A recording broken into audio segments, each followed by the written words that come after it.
Why does space have 3 dimensions? Not 4, not 2, 3. Every move you have ever made, every direction you have ever traveled, fits inside exactly 3 axes. And nobody, not Newton, not Einstein, not any physicist alive today, can tell you why.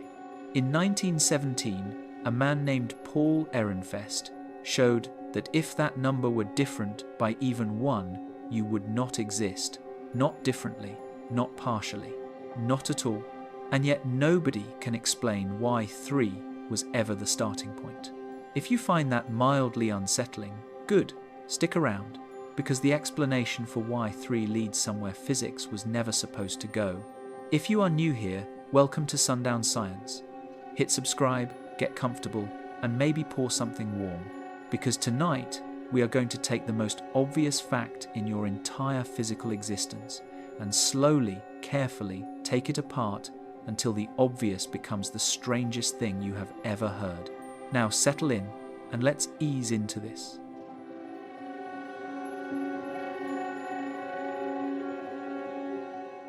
Part 1. The thing you've never questioned. Hold up your hand right now. Go ahead. Hold it up in front of you and just look at it for a second. You can move it left, you can move it right, you can push it away from you or pull it back. You can lift it up or let it fall down. That is it. That is the entire menu of directions available to you in this universe. 3 pairs of opposites, 6 directions total. And no matter how creative you get, no matter how you twist your wrist or angle your fingers or spin around in your chair, every single movement you make is just some combination of those 3. Left, right, up, down, forward, back, 3 axes. Always 3, never 4, never 2, always exactly 3. Now here is the thing that should bother you, but probably never has. You have never once in your life stopped and asked why. Why 3? Why not 2 dimensions, like a drawing? Why not 4, like some extra direction you cannot even point toward? Why not 17? The number 3 sits at the foundation of every physical experience you have ever had, and almost nobody ever stops to question it. It is the most familiar fact in the universe, and it is hiding one of the deepest unanswered questions in all of physics. And I want you to notice something about what just happened when you held up your hand. You did not experience 3 dimensions. You experienced movement. You felt your muscles contract, felt the air around your fingers, saw the position of your hand change. You never perceived the number 3. You never saw dimensionality. You only ever felt its consequences. Which means the number of dimensions in space is not something you observe directly. It is something that was already baked into every observation you have ever made before you even knew there was a question to ask. That is the first crack in the wall. The thing you thought was the most obvious, most self-evident feature of reality is actually invisible to you. You swim in 3 dimensions, the way a fish swims in water. The fish does not know it is wet. You do not know you are dimensional. You just move, and the universe quietly enforces the rules. So let us try something. Try to imagine a 4th spatial dimension. Not time, not some metaphorical 4th dimension from a self-help book. A genuine, physical, spatial direction that is perpendicular to left-right, perpendicular to up-down, and perpendicular to forward-back simultaneously. Take a moment. Actually try. Most people get a kind of uncomfortable fuzziness in their mind when they attempt this. Maybe you picture a tesseract, which is a 4-dimensional cube, but what you are actually picturing is a 3-dimensional projection of 1, like trying to understand a 3-dimensional cube by looking at its 2-dimensional shadow. You are not imagining 4 dimensions. You are imagining a 3-dimensional object that represents 4-dimensional geometry. Your brain, which evolved entirely inside a 3-dimensional world, is running into a hard wall. It is not a failure of intelligence. It is a failure of hardware. You are trying to run software that was never installed. And that gap, that inability to actually intuit a 4th direction, tells you something important. Your mind was shaped by three-dimensional reality. Every spatial intuition you have, every sense of near and far, every judgment of trajectory and distance and shape was built by evolution, operating in a three-dimensional environment over hundreds of millions of years. The brain does not encode dimensionality as a parameter. It encodes it as the entire architecture of perception. 3 dimensions is not a fact that your brain knows. It is the structure your brain runs on. Which means the question of why space has 3 dimensions is, in a very real sense, a question you are not naturally equipped to ask. And that is precisely why we need to ask it. Here is what makes this so strange. Physics, which we tend to think of as the discipline that questions everything, has historically almost never questioned this. Open any introductory physics textbook, and within the first few pages you will find the 3-dimensional coordinate system, x, y, z, 3 axes. It is introduced not as something to be explained, but as a starting framework, a piece of scaffolding that gets erected before any actual physics begins. The physics happens on top of the scaffold. The scaffold itself is never examined. Newton's laws of motion describe how objects move through 3-dimensional space. They do not explain why space is 3-dimensional. Maxwell's equations for electromagnetism are built on 3-dimensional vector calculus. Divergence, curl, gradient, all of these mathematical operations assume you are working in 3 spatial dimensions. They do not derive that assumption. Even quantum mechanics, which overturns so many intuitions, writes the Schrödinger equation as a function of position in 3 spatial coordinates. Planck's constant, the speed of light, the gravitational constant, these all get questioned and measured and refined. The number of spatial dimensions sits quietly in the background of all of them, never challenged, never explained, just assumed. Think about what that means. We have an elaborate, spectacularly successful mathematical description of how the universe works. We can predict the orbit of a planet to within a few meters. We can calculate the energy levels of an electron to 1 part in a billion. We can describe the evolution of the universe from a fraction of a second after the Big Bang to the present day. All of that machinery assumes 3 spatial dimensions before it calculates a single thing. We have never derived the number of dimensions from anything more fundamental. We have only ever inherited it. And you might be tempted to say, well, okay, but we observe 3 dimensions, so of course physics assumes 3 dimensions. And that is true.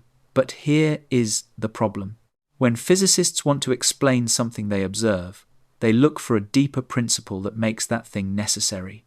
Why does an electron have the mass it has? We look for a mechanism. Why does gravity follow an inverse square law? We trace it back to geometry. Why does the proton have exactly this charge? We look for symmetries that constrain it. For almost every observable feature of reality, there is a research program devoted to asking why that feature and not some other. For the number of spatial dimensions, that research program has barely even started, or, when it has started, it has run into walls in ways that are genuinely strange. And the question of why 3 dimensions is not just a philosophical nicety. It turns out to be a structural question about whether physics works at all, whether atoms can exist, whether planets can stay in orbit, whether you can exist long enough to ask the question. That is where a quiet, often overlooked paper from 1917 comes in. A paper by a Dutch physicist named Paul Ehrenfest, written while the world was otherwise occupied with a war that was consuming a generation. Ehrenfest did something deceptively simple. He took the laws of classical physics, and instead of assuming space had 3 dimensions, he replaced 3 with a variable. He called it n, and he started asking what happens to physics when n is not 3. The answer was catastrophic, and it pointed towards something that nobody had quite expected, the possibility that 3 dimensions is not a coincidence or a default setting. It might be the only configuration of space in which anything at all can exist. The only number of dimensions where matter holds together, where gravity behaves, where atoms stay atoms, and planets stay planets, and observers stay alive long enough to look up at the sky and wonder. But before we get to that, let us stay with the feeling of not knowing for just a moment longer, because there is something genuinely unsettling about realizing that the most fundamental geometric feature of your entire existence, the thing that gives shape to every room you have ever entered, and every landscape you have ever seen, and every face you have ever recognized, is something that physics cannot currently explain from first principles. We are not talking about an obscure quantum effect or a distant cosmological phenomenon. We are talking about the number of directions you can move. We are talking about the structure of space itself. And here is the central question that is going to follow us through this entire exploration. 3 dimensions appears to be a necessary condition for matter, for physics, for observation, for existence. But every attempt to explain why it is 3 leads you either to stability arguments that show 3 is the only number that works, or to selection effects that say we observe 3 because only 3 allows observers, or to emergence theories that say 3 is a phase of something deeper, and none of those explanations ultimately escape the fact that the question can only be asked from inside a 3-dimensional universe. The explanation keeps folding back into itself. That is the loop we are going to trace. And it begins, as so many of the most interesting things in physics do, with someone asking a question that everyone else thought was too obvious to bother with.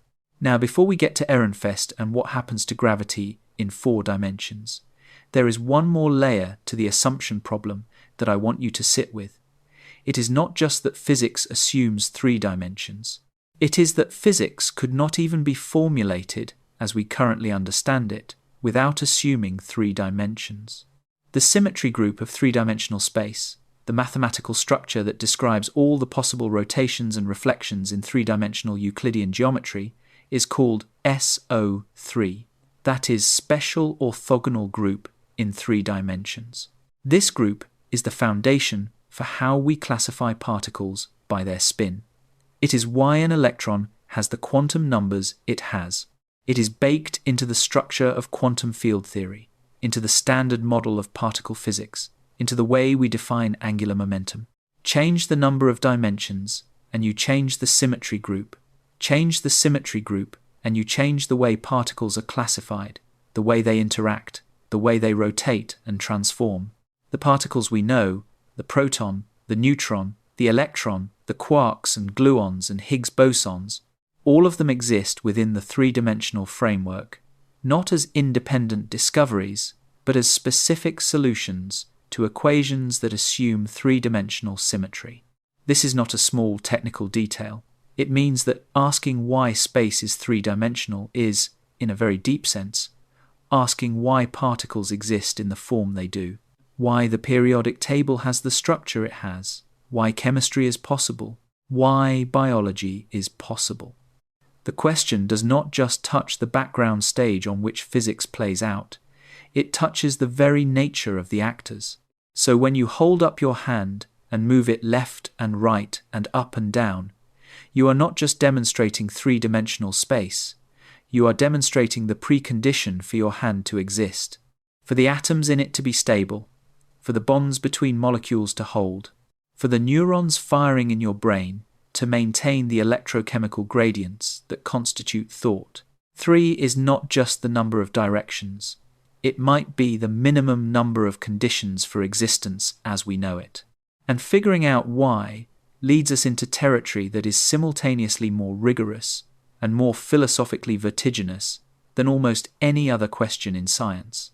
So let us find out what happens when you take it away. Part 2. When mathematics started breaking reality. Paul Ehrenfest was not the most famous physicist of his era. He was a good one, a serious one, a man who corresponded with Einstein and was known for asking uncomfortably precise questions at seminars. He worked in Leiden, in the Netherlands, at a university that had produced some of the most important physics of the early 20th century. And in 1917, in the middle of a world war, he published a paper that most people at the time essentially ignored. The paper was titled, roughly, "In What Way Does It Become Manifest in the Fundamental Laws of Physics that Space Has 3 Dimensions?" Not a snappy title. But what it contained was quietly extraordinary. Ehrenfest took the basic laws of classical physics, the same laws Newton had written down 2 centuries earlier, and he asked what those laws would look like if space had a different number of dimensions. Not 3, but n, an arbitrary number. And then he started working through the consequences. The place he started was gravity, and almost immediately, things fell apart. You probably know that gravity follows an inverse square law. The force of gravity between 2 objects decreases with the square of the distance between them. Double the distance, the force drops to 1/4. Triple the distance, the force drops to 1/9. This is one of the most tested, most precisely confirmed relationships in all of physics. It shows up in planetary orbits, in satellite trajectories, in the bending of light around massive objects. It is so well established that we rarely ask where it comes from. But Ehrenfest noticed something. The inverse square law is not an arbitrary choice. It is a consequence of geometry. In 3-dimensional space, if you imagine gravity as spreading outward from a point source in all directions, it spreads across the surface of a sphere. As you move farther from the source, the sphere gets bigger, and the same amount of gravitational influence is spread over a larger and larger surface area. The surface area of a sphere in 3 dimensions goes as the square of the radius. So the force, which is that total influence divided by the surface area it is spread over, decreases as 1 over the radius squared. Now do this in 4 spatial dimensions. In 4 dimensions, the equivalent of a sphere is a hypersphere, and its surface area grows as the cube of the radius. So gravity in 4-dimensional space would follow an inverse cube law. The force would decrease as 1 over r cubed instead of 1 over r squared, and that, as Ehrenfest showed, is catastrophic for anything trying to orbit. To understand why, think about what makes an orbit stable. An orbit is a balance. The gravitational force pulling an object inward is exactly balanced by the tendency of the moving object to fly off in a straight line. If the gravity is a little too strong, the object spirals inward. If the gravity is a little too weak, the object spirals outward. For the orbit to be stable, these 2 tendencies need to be in a precise, sustained balance. In 3 dimensions with inverse square gravity, there is a family of stable orbits, the ellipses. Planets can orbit in ellipses that close on themselves, repeating the same path, staying in a permanent gravitational dance with the Sun. In 4 dimensions with inverse cube gravity, that balance does not exist. The mathematics of orbital stability shows that with any force law steeper than inverse square, there are no stable closed orbits. A planet in a 4-dimensional universe would either spiral into its star or spiral away from it. It would not maintain a consistent orbital path. And this is not a borderline case, not a subtle instability that might allow exceptions. It is a clean mathematical result. Stable planetary orbits require the force law to go as 1 over r squared. That requires the surface area of the sphere to go as the square of the radius. That requires 3 spatial dimensions. No 3 dimensions, no stable solar systems, anywhere in the universe. But Ehrenfest did not stop at gravity. He moved on to electromagnetism, and the same problem appeared in a slightly different form. The electric force between 2 charged particles also follows an inverse square law in 3 dimensions for exactly the same geometric reason. In 4 dimensions, it would follow an inverse cube law, which means the electric force holding electrons in orbit around atomic nuclei would also change. But this is where things become more specifically catastrophic, because electrons do not actually orbit nuclei the way planets orbit stars. They are quantum mechanical entities, and their behavior is described by the Schrödinger equation, which gives you a probability distribution for where the electron is likely to be found. In 3 dimensions, the solution to the Schrödinger equation for the hydrogen atom gives you a series of discrete energy levels, specific allowed states that the electron can occupy. The electron cannot just be anywhere. It can only be in one of these specific, stable configurations. This discreteness, this quantization of energy levels, is what makes atoms stable. It is why an electron does not just spiral continuously inward, losing energy and collapsing into the nucleus. Now try to solve the Schrödinger equation for a hydrogen atom in 4 spatial dimensions with the appropriately modified force law. What you find is that there is no stable ground state. The lowest possible energy state of the electron does not exist as a stable configuration. The electron falls into the nucleus, the atom collapses. And not just hydrogen, all atoms. In 4 spatial dimensions, no atom can maintain a stable electron configuration. The energy levels do not resolve into discrete, stable states. Matter, as we understand it, as a collection of stable atoms with defined properties that allow them to form molecules and compounds, simply does not exist in 4 spatial dimensions. Let that sit for a moment. Atoms are not stable in 4 spatial dimensions. Gravity cannot hold orbits together in 4 spatial dimensions, which means there are no planets, no stars with surrounding solar systems, no stable matter of any kind, no chemistry, no biology, nothing. Now go the other direction.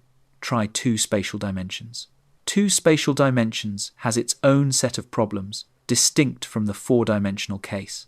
In 2 dimensions, you do not have the same stability problem from an overly steep force law, because in 2 dimensions, gravity actually follows a logarithmic dependence on distance rather than a power law. But 2 dimensions creates other catastrophic problems. In particular, the topology of 2-dimensional space does not allow for the kind of network connectivity that you need for complex structures.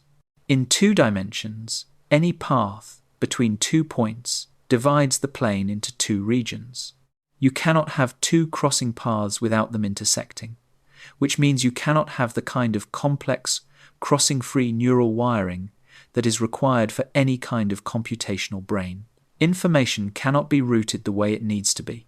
No nervous system can be built in 2 dimensions that is complex enough to host any kind of awareness. And there is another problem with 2 dimensions. The thermodynamics of 2-dimensional waves behaves differently. Waves in 2-dimensional space do not converge cleanly. If you send a signal through a 2-dimensional medium, it does not arrive as a sharp pulse. It arrives as a persistent smear, because in 2 dimensions, the wave equation does not have clean solutions the way it does in 3. This is known as Huygens' principle, and it only holds cleanly in odd-dimensional spaces, with 3 being the smallest one where it works properly, which means that in 2 dimensions, cause and effect become muddled. You lose the clean propagation of signals that is required for any kind of information processing or causal physical interaction. So both directions are covered. More than 3 dimensions, matter falls apart. Fewer than 3 dimensions, causality and complexity fall apart. The number 3 is sitting in a narrow window, and Ehrenfest in 1917 showed, for the first time in a rigorous way, exactly how narrow that window is. Now, here is what I want you to notice about the nature of what Ehrenfest proved. He did not prove that 3 dimensions are uniquely derived from some deeper principle. He did not show a calculation that starts from nothing and produces 3 as an output. What he showed is something different and in some ways more striking. He showed that 3 is a fixed point of physics, a configuration in which the laws of physics are self-consistent, in which the balance of forces works out, in which stable structures can form and persist. Every other configuration he tested failed. Not slightly, catastrophically. This is the central thread pulling taut for the first time. 3 dimensions is not just the space we happen to live in. It is, based on Ehrenfest's analysis, the only number of spatial dimensions in which the physics we know can function at all. The only dimension in which you can have stable atoms, stable orbits, stable matter, and therefore stable observers. Which means that if you are asking the question, the answer is already embedded in your ability to ask it. But, and this is crucial, Ehrenfest showed the failure modes. He showed what breaks when you change the number of dimensions. He did not show why 3 is the answer. He showed why everything else fails, but he did not show why 3 exists in the first place, or why space settled on 3 rather than some configuration in which nothing works. That is a different question entirely, and it is the question that would take another 80 years to be approached in a serious, systematic way. Because what Ehrenfest proved, as remarkable as it was, only tells you that 3 works. It does not tell you that 3 was chosen or selected or necessary at a deeper level.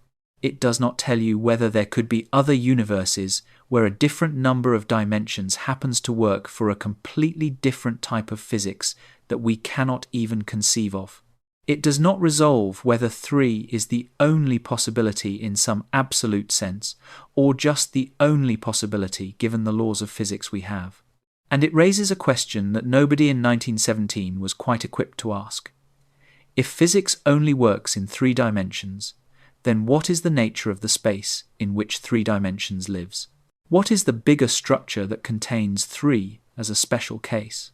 Is there a map of all possible dimensional configurations, most of which lead to nothing at all, with our universe sitting in the one tiny region where things happen to work?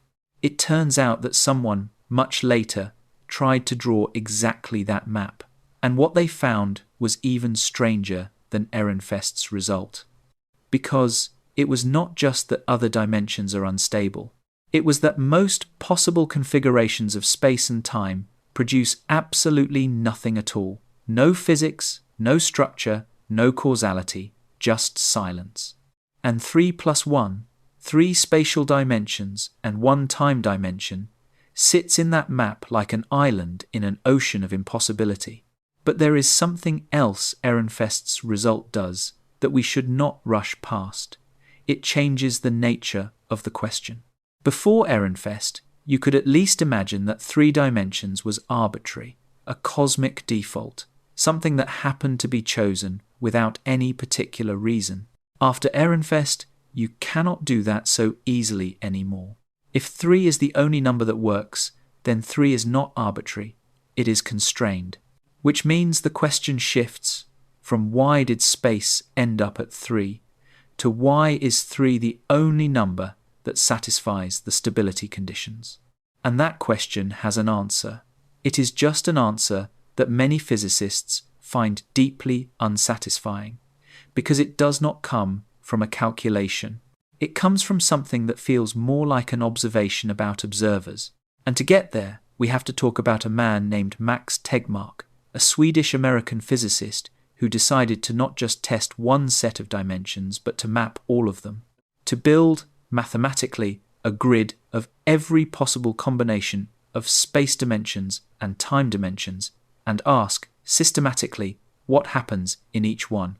What he found was a picture that should probably be more famous than it is, because it showed, in a way that is visual and almost visceral, just how extraordinarily specific the conditions for existence are. And it did something else too. It set up the most philosophically uncomfortable version of the dimensionality question, the version where the answer and the question collapse into the same thing. Part 3. The map of all possible universes.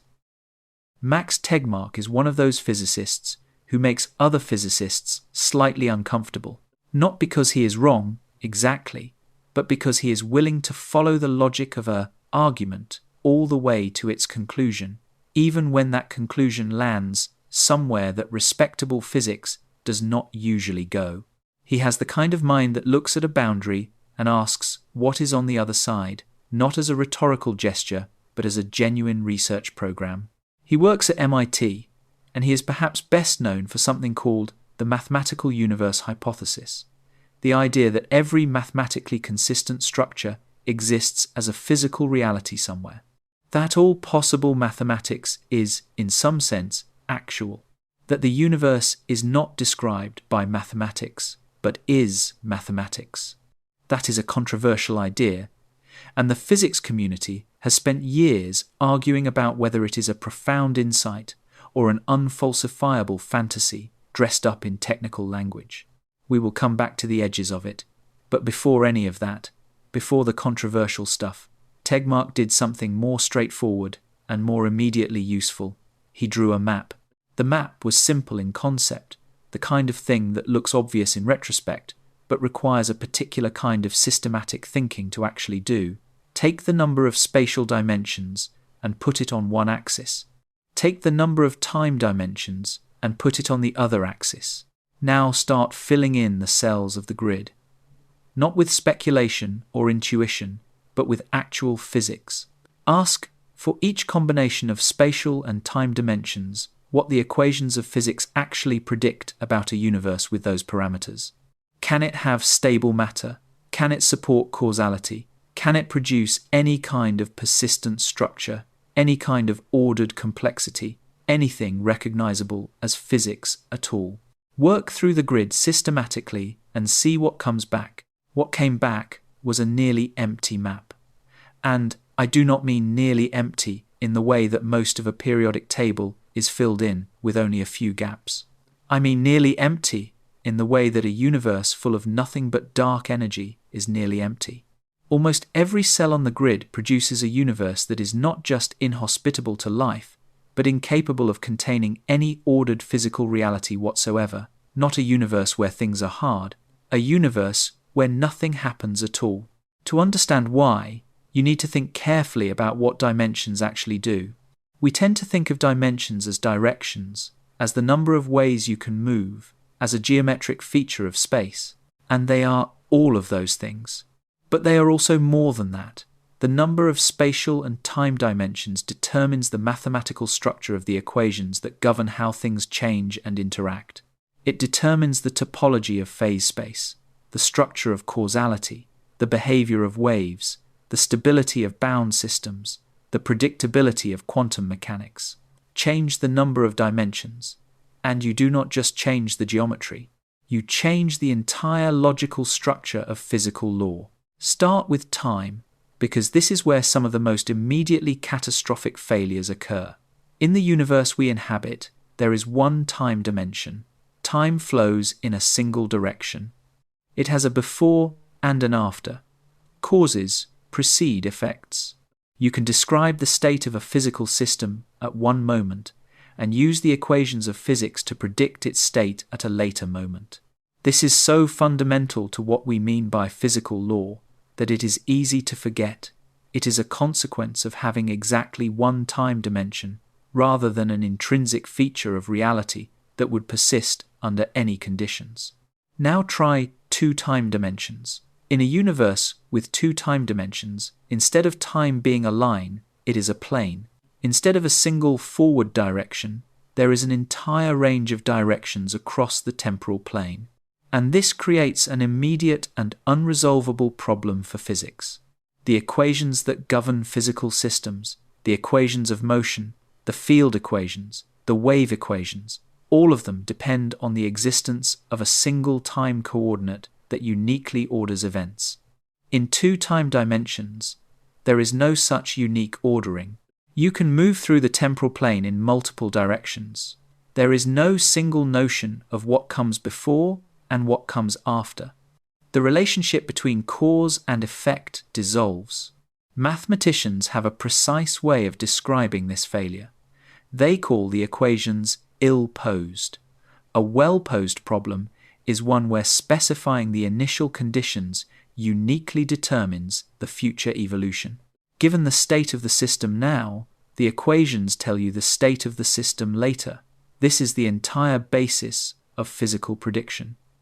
In two time dimensions, the equations are ill-posed.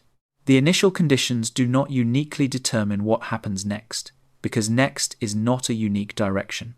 Multiple, equally valid future states are consistent with any given initial condition. Physics, in the sense of making definite predictions about how things evolve, simply does not function. And this failure is not a technical detail that a more sophisticated theory might work around. It is structural. It comes from the basic mathematical properties of second-order differential equations, which is what almost all the fundamental equations of physics are. Those equations have well-behaved predictive solutions in spacetimes with one time dimension. In spacetimes with more than one time dimension, they do not. The mathematics is unambiguous on this point. So every column on Tegmark's map with more than one time dimension is simply dead. Not broken in an interesting way. Not broken in a way that leaves room for some exotic form of physics we have not imagined. Just categorically incapable of supporting any ordered, predictive, causal physical reality. You lose the ability to say this caused that. You lose the ability to say this happened before that. You lose the backbone of every physical law we have ever written down. You lose physics itself. Now, go to the other extreme and try 0 time dimensions. A universe with 3 spatial dimensions but no time is not a universe in any operational sense. It is a static geometry, a frozen configuration. Nothing happens in it. Nothing can happen. There is no dynamics, no evolution, no change of any kind. You might be able to describe it mathematically as a 3-dimensional manifold, as a geometric object with some set of properties, but it is causally inert. Nothing occurs within it because occurrence requires a temporal dimension for things to occur along. It is not even a place where time stands still, because standing still is itself a temporal concept. It is a geometry that exists, if it exists at all, outside of time in a way that makes existence itself a questionable word. The conclusion from the time axis is stark and clean, exactly one time dimension. That is the unique value that gives you a causal structure, a notion of before and after, a well-posed set of physical equations, a universe in which things happen and in which those happenings can be predicted and described. Every other value of the time dimension count either destroys causality immediately or produces a static non-universe in which causality is not destroyed because it never existed. Now lock in one time dimension and move along the spatial axis. This is where Ehrenfest's result comes in, and where Tegmark extended it to cover additional failure modes that go beyond the stability of orbits and atoms. We already know from Ehrenfest's 1917 analysis that only 3 spatial dimensions produce stable matter and stable gravitational orbits. In 4 or more spatial dimensions, gravity follows a force law steeper than inverse square, and stable closed orbits do not exist. Planets spiral into their stars or drift away. No long-lived solar systems. No persistent planetary surfaces. No environment stable enough for anything complex to develop. And in 4 or more spatial dimensions, the quantum mechanical equations for atoms have no stable ground state. The electron falls into the nucleus. Atoms dissolve. Chemistry does not exist. Matter, as a persistent, structured phenomenon, disappears. But Tegmark found additional failure modes that operate even if you somehow rescue the stability problem. In spatial dimensions higher than 3, the solutions to quantum mechanical equations become qualitatively different in ways that destroy predictability at a deeper level than just orbital stability. Quantum mechanics is, at its core, a probabilistic theory. It does not tell you exactly where a particle is. It tells you the probability of finding it in any given region of space. And those probabilities, to be meaningful, need to be well-defined, normalized, consistent. The mathematics needs to produce probability distributions that add up to 1, that evolve consistently over time, that give definite statistical predictions, even if not definite individual outcomes. In higher dimensional spaces, this normalization breaks down in ways that are not fixable by adjusting parameters. The probability distributions become ill-behaved. The quantum mechanical predictions stop being definite, even in the statistical sense. You do not just get different physics in higher dimensions, you get physics that fails to produce consistent predictions at all. Quantum mechanics in high dimensions does not describe a universe where things are unpredictable. It describes something that is not a coherent physical description of anything. Now go in the other direction. Try fewer than 3 spatial dimensions. In 2 spatial dimensions, you lose a property called Huygens principle, and this loss is more consequential than it might initially sound. Huygens principle, in 3 spatial dimensions, says that when a wave propagates through space, it leaves a clean wake behind it. A pulse of light or sound passes through a region and then is gone. The region returns to its undisturbed state. This is why you can have a conversation in a room without every sound you have ever made echoing indefinitely. It is why vision in 3 dimensions is sharp rather than blurred by the accumulating residue of every previous light wave that has ever passed through a region. In 2 spatial dimensions, Huygens' principle fails. Waves do not leave clean wakes. They leave persistent residues. A signal sent through a 2-dimensional medium does not arrive as a sharp pulse and then disappear. It arrives as a sharp leading edge followed by a smeared, decaying tail that persists indefinitely. Every signal contaminates the medium for every subsequent signal. Information transmission becomes progressively more corrupted as each signal overlaps with the residue of every previous one. The ability to send clean, distinct signals through space, which is the foundation of all information transfer, all communication, all sensory input, all neural computation, degrades and eventually fails. This is not a minor inconvenience. It is a fundamental barrier to the existence of anything like a nervous system. A brain processes information, it receives inputs, computes on them, produces outputs. All of that requires the ability to send and receive clean signals. In 2 spatial dimensions, clean signal propagation does not exist. The medium is always already contaminated by its entire history. Any computational system, any information processing structure, any candidate for a mind would be drowning in the noise of every previous signal. Complex information processing becomes impossible, not because the rules are different, but because the geometry undermines the physical basis for it. And in 1 spatial dimension, the universe is a line, a single thread of space along which objects are either approaching or receding from each other. In 1 dimension, 2 objects cannot pass through each other without interacting, and they cannot go around each other because there is no around, there is only along. The geometric complexity required for any kind of meaningful structure, for 3-dimensional molecules, for networks, for the topological richness that allows complex chemistry and complex computation, simply does not exist.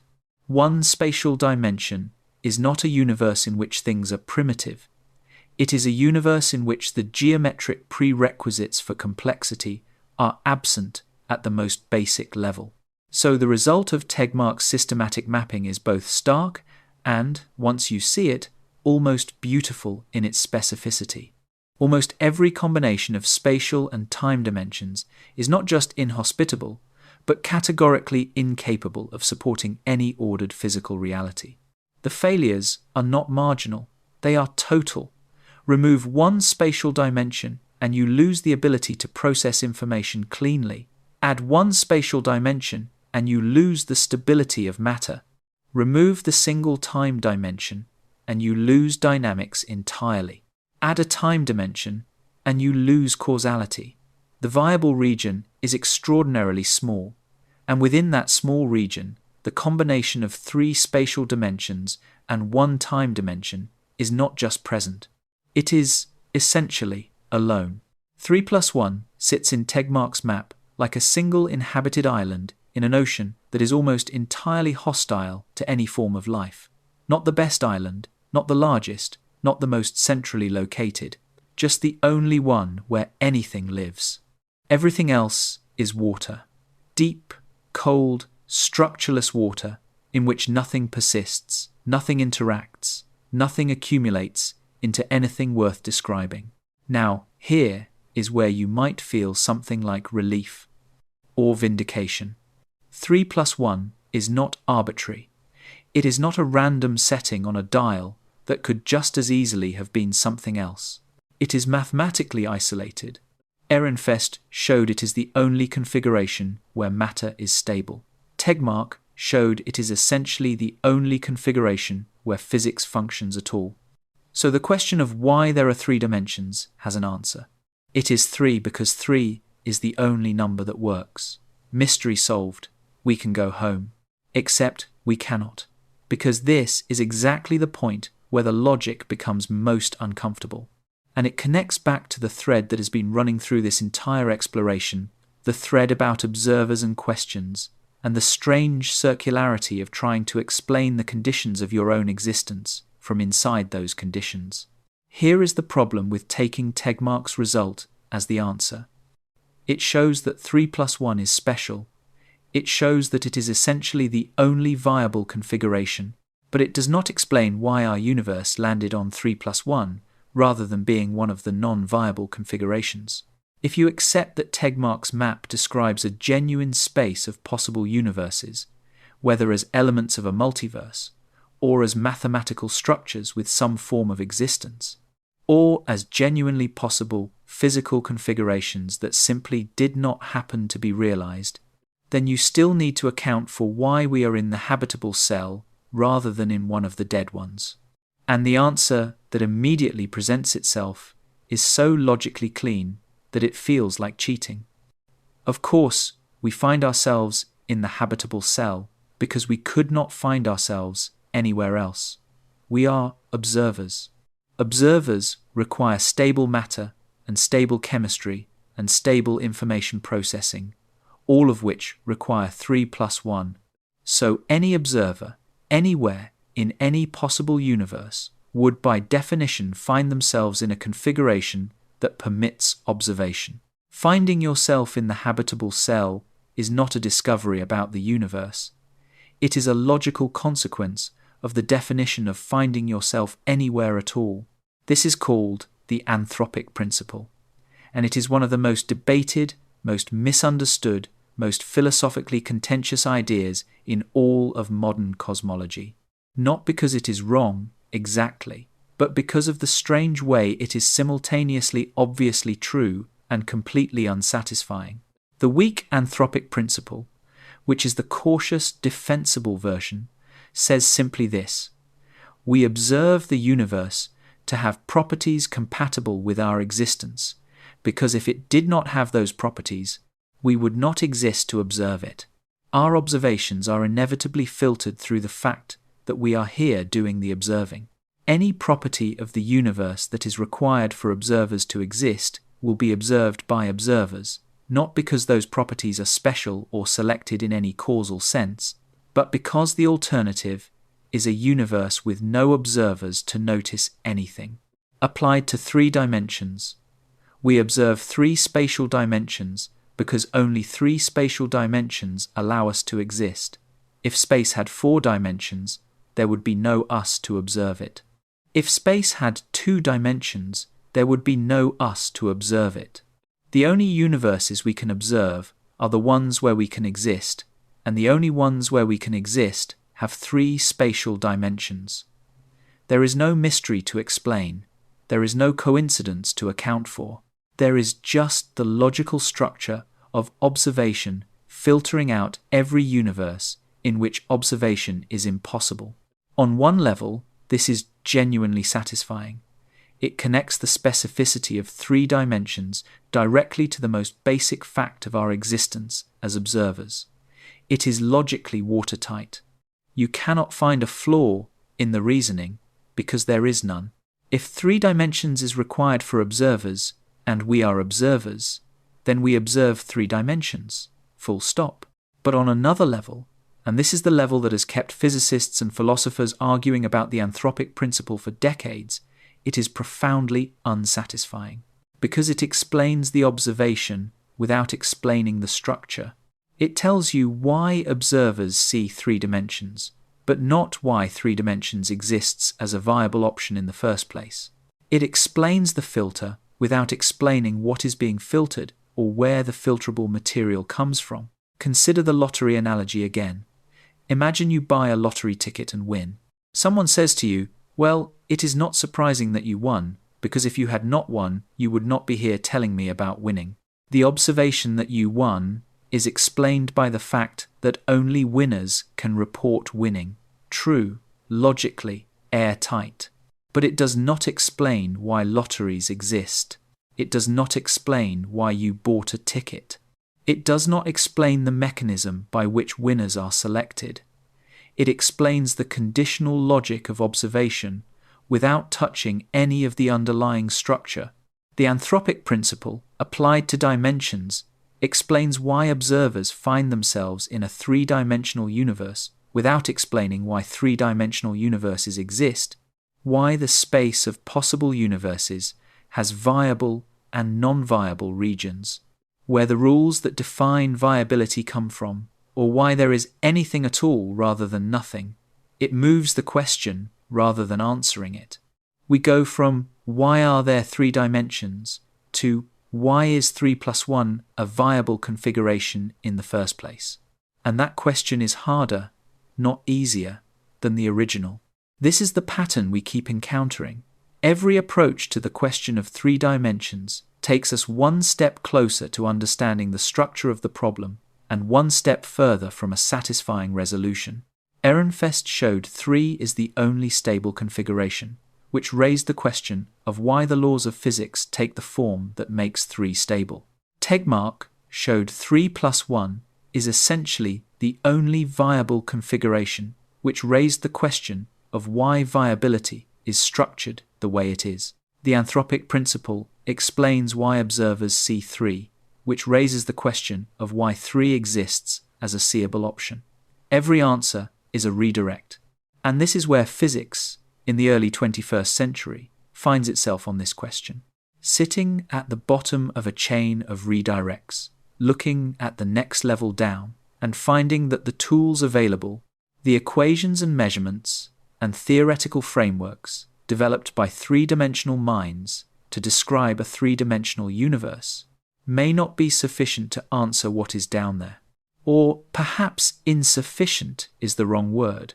Perhaps the more accurate description is that the question, at its deepest level, requires a kind of explanation that physics has never before been asked to provide. Not an explanation of how something works within the laws of physics, an explanation of why the laws of physics are the way they are. A meta-level of understanding that stands above physical law the way physical law stands above the behavior of individual particles. Whether such a level of understanding is possible, whether there is a framework that can answer why the rules are the rules without simply assuming a higher set of rules, is one of the open questions at the frontier of theoretical physics.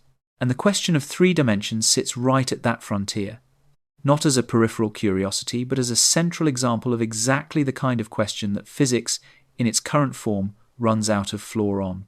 But there are modern theories that try to go further. Theories that do not just accept three dimensions and try to explain them, but that approach the question from genuinely new angles.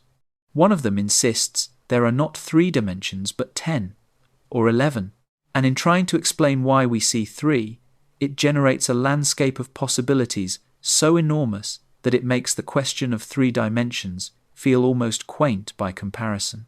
That is where we are going next, into the territory where physics gets strange enough that the strangeness of 3 dimensions starts to look like the simple part. Part 4. Modern theories that break intuition. String theory began as an attempt to solve a specific problem, one of the most stubborn problems in all of modern physics. How do you combine quantum mechanics and general relativity into a single consistent framework? These are the two great pillars of 20th century physics, and they are, in their standard formulations, deeply incompatible with each other. Not slightly incompatible, not incompatible in ways that might be smoothed over with a bit of mathematical creativity. Fundamentally, structurally incompatible at the level of their basic assumptions about what reality is. Quantum mechanics governs the behavior of particles at very small scales. It is a theory of probabilities, of discrete energy levels, of particles that exist in superpositions of states until they are measured. It is strange, deeply counterintuitive, and extraordinarily precise. The predictions of quantum mechanics have been tested to more decimal places than any other theory in science. It works. General relativity governs the behavior of spacetime at large scales. It is a theory of geometry, of curved spacetime, of mass telling space how to bend and space telling mass how to move. It is also strange, also counterintuitive, and also extraordinarily precise. Its predictions have been confirmed by everything from the orbit of Mercury to the detection of gravitational waves 1 billion light-years away. It also works. The problem is that when you try to make them work together, when you try to apply quantum mechanical principles to gravity itself, the equations break. Specifically, they produce infinities. Quantities that should be finite, like the energy of a particle near a gravitational singularity, come out as infinite. And these infinities cannot be removed by the standard mathematical techniques that work elsewhere in quantum field theory. The mathematics does not just give you wrong answers. It gives you answers that are not numbers at all. It blows up. This incompatibility is not an abstract mathematical inconvenience. It is a sign that our description of reality is incomplete at the most fundamental level. Somewhere between the quantum world of particles and the geometric world of gravity, something is missing. Some deeper framework that contains both as special cases, the way classical mechanics is a special case of quantum mechanics when things get large and slow. String theory was proposed as that deeper framework. And the central idea is elegant. Instead of treating fundamental particles as dimensionless points, which is what standard quantum field theory does, string theory treats them as tiny one-dimensional objects, strings, loops or open strands of energy, vibrating at different frequencies. The different vibrational modes of the same fundamental string correspond to different particles. The electron is a string vibrating one way. The quark is a string vibrating another way. The photon, which carries the electromagnetic force, is a string vibrating in a particular mode. And crucially, the graviton, the hypothetical particle that carries gravity, is also a string vibrating in a specific mode. Gravity falls out of string theory naturally, as one vibrational mode among many, rather than having to be inserted separately. And when you formulate physics in terms of these strings rather than point particles, something remarkable happens. The infinities that plagued the combination of quantum mechanics and gravity cancel out. The mathematics becomes consistent. The two great incompatible frameworks of modern physics start talking to each other. String theory, if it is correct, is not just a theory of strings. It is a theory of everything, a single framework that in principle describes all particles and all forces, including gravity, within one consistent mathematical structure. But consistency, it turns out, has a price, a steep one.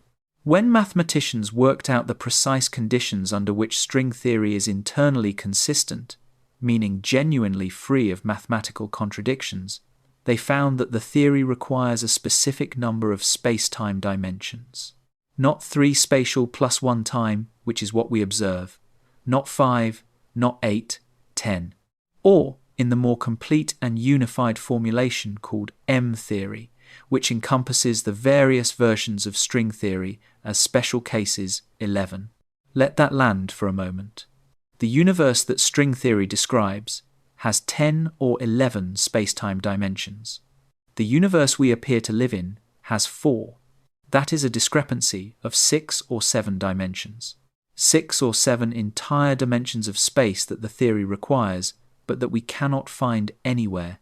The explanation string theory offers for this discrepancy is called compactification. The idea is that the extra dimensions do exist. They are real, they are physical, but they are not large and extended the way the 3 spatial dimensions we experience are. Instead, they are curled up, compactified into tiny geometric shapes, so extraordinarily small that no experiment we have ever built or could realistically build in the foreseeable future can detect them. The extra dimensions are not hiding behind something. They are hiding inside something, folded up at scales so microscopic that even subatomic particles, which are themselves incomprehensibly smaller than anything you can see, cannot resolve them. The shapes into which these extra dimensions are compactified are called Calabi-Yau manifolds. These are 6-dimensional geometric structures with a level of mathematical complexity that makes them genuinely difficult to visualize or describe in everyday language. They are named after Eugenio Calabi, who first studied their mathematical properties in the 1950s, and Xing-Tung Yau, who proved their existence mathematically in the 1970s. They have intricate internal geometries, full of holes and handles and curved passages, and the specific geometry of the Calabi-Yau manifold determines the physics of the large dimensions. Different shapes correspond to different particle masses, different force strengths, different values for the fundamental constants of nature. The Calabi-Yau manifold is, in a sense, the hidden architecture that determines what kind of physics your universe has. And here is where string theory runs into a problem so severe that it has divided the physics community for decades. There are not just a few possible Calabi-Yau manifolds to choose from. There are not hundreds or thousands. Estimates suggest there are on the order of 10 to the power of 500 distinct Calabi-Yau shapes that are mathematically valid compactifications within string theory. Each one corresponds to a different set of physical laws, different constants, different particles, different forces, different universes. 10 to the 500. I want to make sure the scale of that number registers, because our intuitions about large numbers are generally terrible. The number of atoms in the observable universe is roughly 10 to the 80. The number of seconds since the Big Bang is about 4 times 10 to the 17. 10 to the 500 is not just larger than these numbers. It is incomprehensibly, categorically, almost offensively larger. If you tried to write it out in standard notation, the number of digits required would itself vastly exceed the number of atoms in the observable universe. It is a number that exists comfortably in mathematics and nowhere else. Each of those 10 to the 500 possible vacuum states, those possible compactifications of the extra dimensions, represents a different universe with different physics. This collection of possibilities is called the string theory landscape, and in that landscape there is no known principle, no calculation, no symmetry argument, no deeper law that selects our particular vacuum as the unique correct one. They are all, as far as the mathematics is concerned, equally valid. Our universe, with its specific particle masses and force strengths and 3 large spatial dimensions, corresponds to one point in that landscape. But string theory cannot tell you why this point rather than any of the others. This is the landscape problem, and it connects directly to why string theory does not solve the question of 3 dimensions. It deepens it. String theory does not explain why there are 3 large spatial dimensions. It says there are 10 or 11 dimensions total, provides a mechanism by which some of them could be small, and then fails entirely to identify which compactification we live in or why. You could construct, within string theory's framework, a perfectly valid compactification in which 4 or 5 or 6 of the dimensions are large and the rest are small. Why is ours 3 large? The theory does not answer. It gestures at an enormous space of possibilities and says, You are somewhere in here, and we cannot tell you where or why. Some physicists find this tolerable. They argue that the landscape, combined with the anthropic principle, provides a kind of explanation.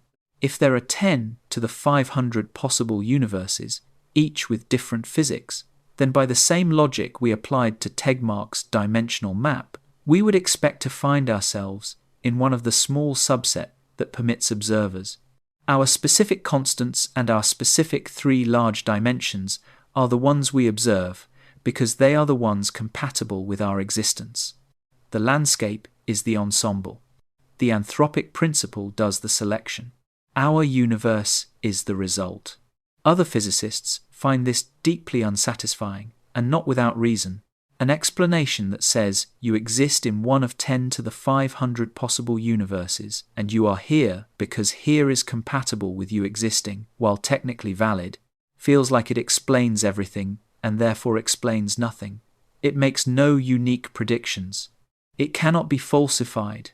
It converts physics, which is supposed to be the discipline of making precise, testable claims about reality, into a kind of cosmic shrug.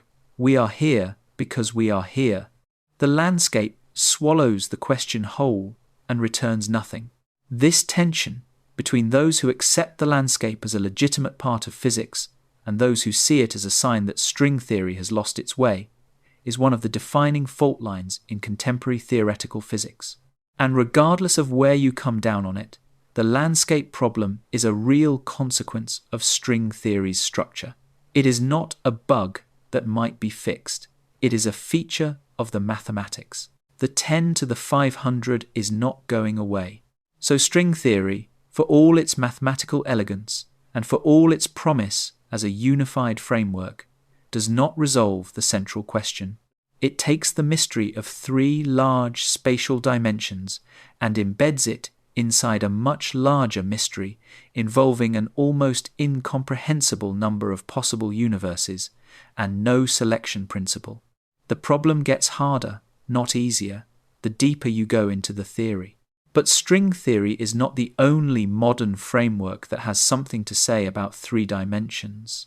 There is one that attacks the question from a completely different angle, one that does not add dimensions but instead suggests we might have one too many, one that proposes, based on a specific result from black hole physics, that the 3-dimensional space we experience might not be fundamental at all. It might be a projection, an emergent property of something that, at its most basic level, is 2-dimensional. This is the holographic principle, and the place it comes from is one of the most counterintuitive in all of physics: the thermodynamics of black holes. When physicists in the 1970s began calculating the thermodynamic properties of black holes, they were doing something that would have seemed almost contradictory a decade earlier. Black holes, by definition, are regions of space-time from which nothing escapes. They are, in the classical picture, informationally sealed. Nothing goes in and comes out. So what could it mean to talk about their temperature or their entropy? Jacob Bekenstein was the first to propose, in the early 1970s, that black holes must have entropy. His reasoning was thermodynamic. If you throw a high-entropy object into a black hole, you might seem to be decreasing the total entropy of the observable universe, violating the second law of thermodynamics. The only way to rescue the second law is if the black hole itself gains entropy when you throw something in. Bekenstein proposed that the entropy of a black hole is proportional to the area of its event horizon. Stephen Hawking was initially skeptical of this, but his own calculations led him to confirm and extend it. Hawking showed that black holes emit thermal radiation, now called Hawking radiation, and that this radiation has a temperature. With a temperature and an entropy, black holes are genuine thermodynamic objects, and the entropy, as Bekenstein had proposed, scales with the area of the event horizon, not the volume of the black hole's interior. Now think about what this means. Entropy is a measure of information. Specifically, It counts the number of distinct microscopic configurations that correspond to the same macroscopic state. A high-entropy system has many possible internal configurations. A low-entropy system has few. When we say the entropy of a black hole scales with the area of its event horizon, we are saying that the amount of information needed to fully describe the black hole scales with a two-dimensional surface area, not with the three-dimensional volume it encloses. For everything else we know of, information scales with volume. Double the volume of a gas, and you roughly double the number of possible molecular configurations, and therefore double the entropy. Information is stored throughout the three-dimensional interior of a system, but for black holes, all the information is on the surface. The two-dimensional boundary of the black hole contains, in some precise sense, everything there is to know about its three-dimensional interior. Gerard Hooft and Leonard Susskind took this observation and generalized it into a principle, not just black holes, any region of space. The maximum amount of information that can be stored in any region of space is proportional to the area of the boundary of that region, not to its volume. The three-dimensional interior is informationally redundant. Everything about it is already encoded on its two-dimensional surface. This is the holographic principle. The name comes from holograms, those two-dimensional images that encode three-dimensional information. When you look at a hologram, you see a three-dimensional scene, but all the information producing that scene is stored on a flat, two-dimensional surface. The holographic principle says the universe might work the same way. The three-dimensional reality we experience might be the readout of information encoded on a two-dimensional surface somewhere. We are the hologram. The two-dimensional boundary is the reality. The most mathematically precise realization of this idea came in 1997, when Juan Maldacena published what is now called the ADS CFT correspondence. ADS stands for anti-de Sitter space, a particular kind of space-time with a specific geometric structure. CFT stands for conformal field theory, a type of quantum field theory. And the correspondence Maldacena discovered is an exact mathematical equivalence between a theory of gravity in a five-dimensional anti-de Sitter spacetime and a quantum field theory with no gravity living on the field, the four-dimensional boundary of that spacetime. These two theories are not approximately equivalent or analogically similar. They are exactly, precisely, mathematically the same theory described in two different ways. Every calculation you can perform in the five-dimensional gravitational theory has a corresponding calculation in the four-dimensional boundary theory that gives the same answer. The five dimensions of the bulk, including all of the gravitational dynamics, all of the geometry, all of the physics happening in the interior, is completely encoded in the four-dimensional boundary with no gravity. The extra dimension, the fifth one, is not fundamental. It emerges from the structure of the boundary theory. Now, our universe is not anti-de Sitter space. It is closer to de Sitter space, which has a positive cosmological constant rather than a negative one. The ADS CFT correspondence does not directly apply to our universe, and extending it to de Sitter space is an active and unresolved research problem. But the ADS CFT result establishes something important as a matter of mathematical principle. Dimensional reduction of this kind is possible. A theory with gravity in n dimensions can be exactly equivalent to a theory without gravity in n-1 dimensions. The bulk dimension is real in the sense that it is a valid description, but it is not fundamental. It is emergent from the boundary. Applied to the question of why there are three spatial dimensions, this suggests a provocative possibility. Maybe there are not, fundamentally, three spatial dimensions. Maybe there are two, and three is what you get when you read the encoding. Three is the geometry that emerges when a two-dimensional information structure is interpreted as a spatial volume. The third dimension is not a property of the universe at the deepest level. It is a property of how the universe organizes its information. If that is true, then asking why there are 3 dimensions is a bit like asking why a holographic image appears 3-dimensional.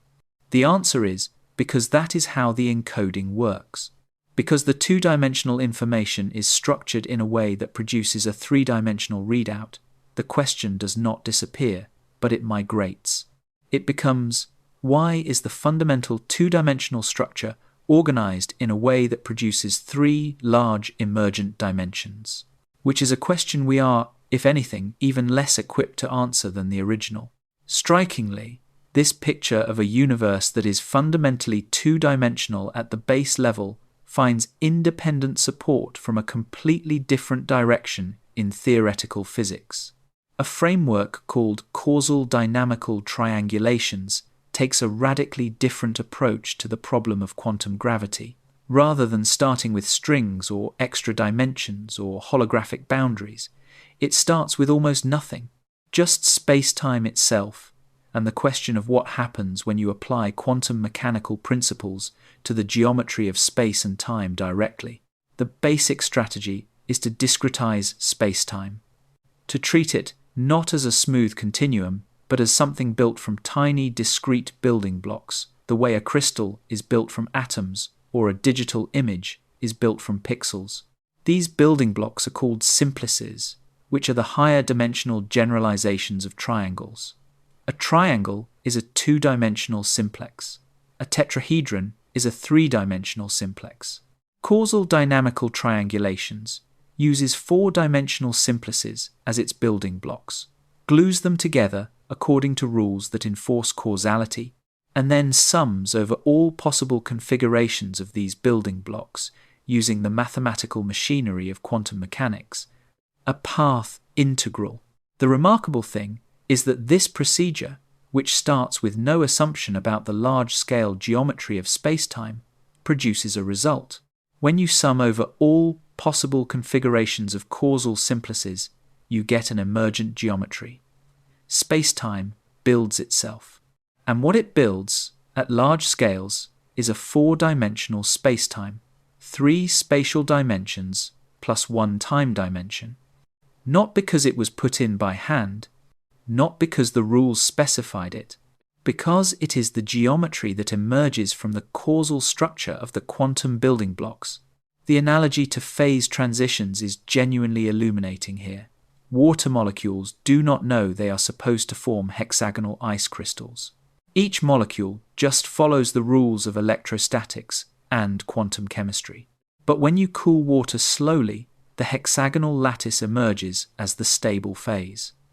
It is the configuration that minimizes free energy given the constraints. Causal dynamical triangulations suggest something similar happens with spacetime. The causal building blocks do not know they are supposed to form 4-dimensional spacetime, but when you apply the rules of quantum mechanics to their configurations, 4-dimensional spacetime is the phase that emerges. And then there is the result that connects this back to the holographic principle. At large scales, causal dynamical triangulations gives you 4-dimensional spacetime, consistent with everything we observe.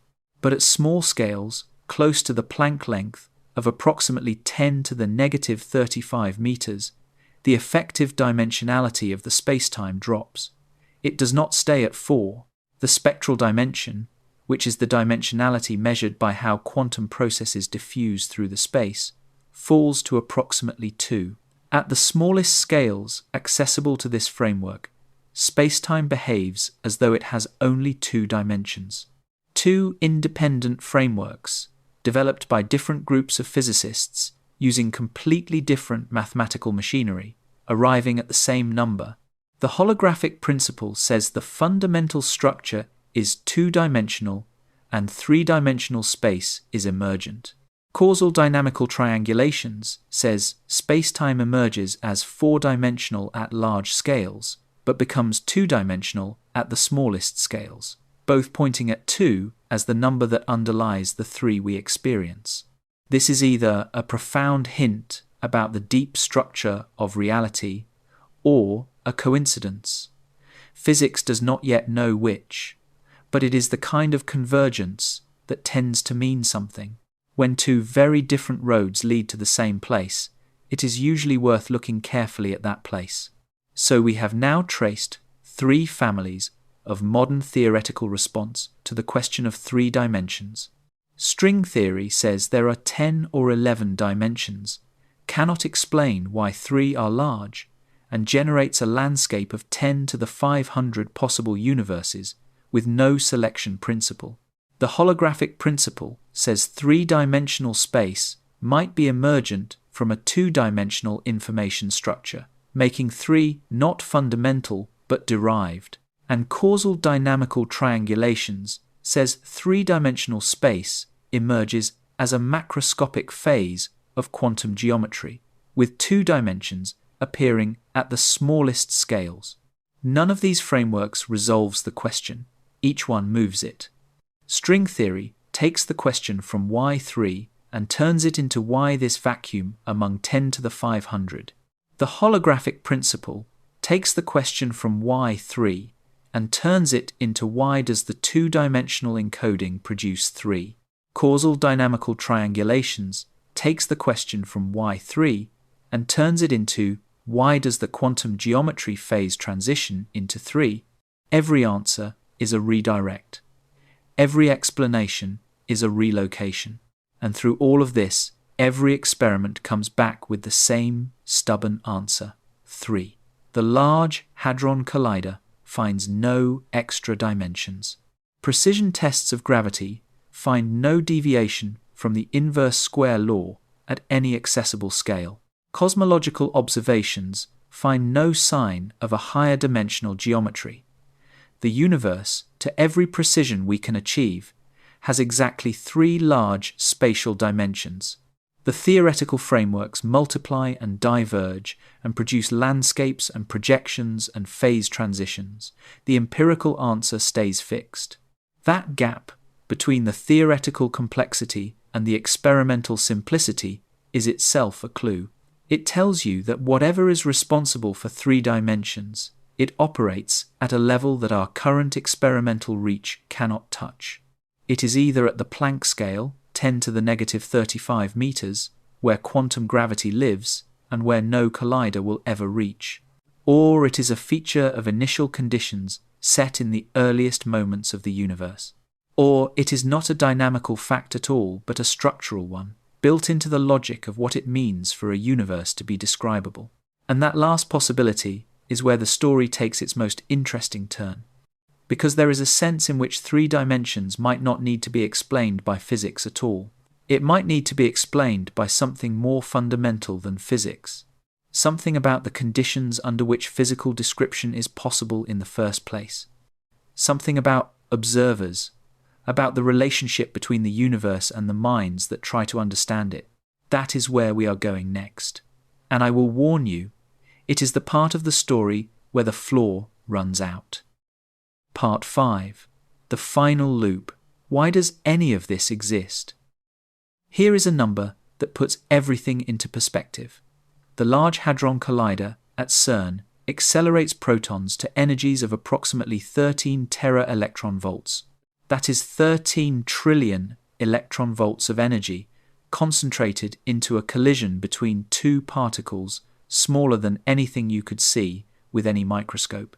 These collisions probe distances of about 10 to the negative 19 meters, which is 1/10,000th the size of a proton.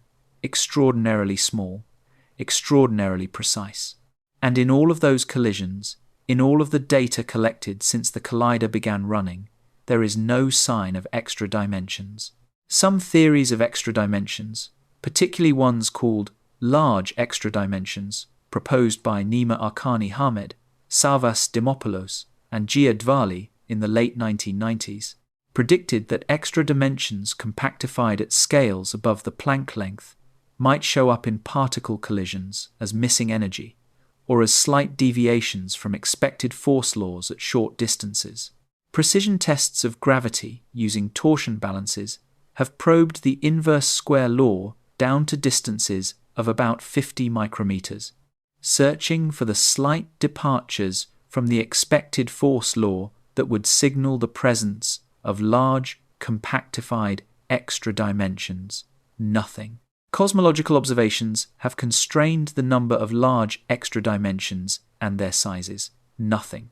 Every test comes back consistent with a universe that has exactly 3 large spatial dimensions and nothing more.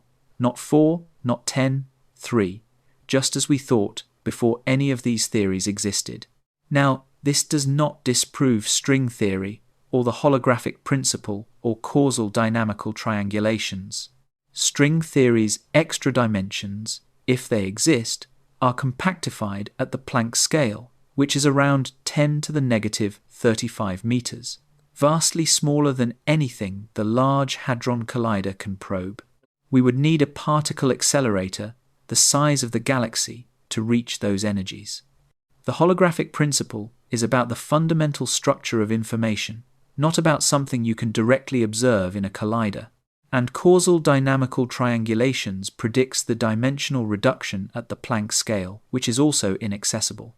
But the empirical silence at every accessible energy scale does tell us something important.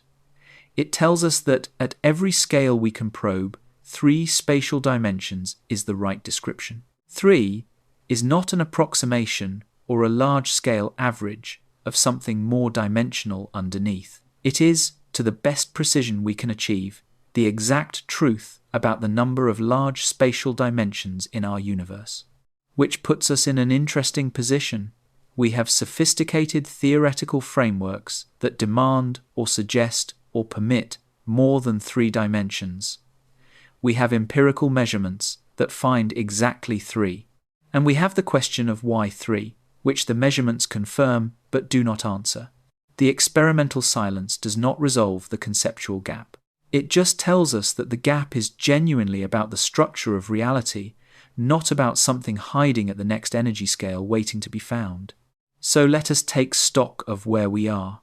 We started with the observation that 3 spatial dimensions is the most familiar feature of reality and the one that physics has never successfully explained from first principles.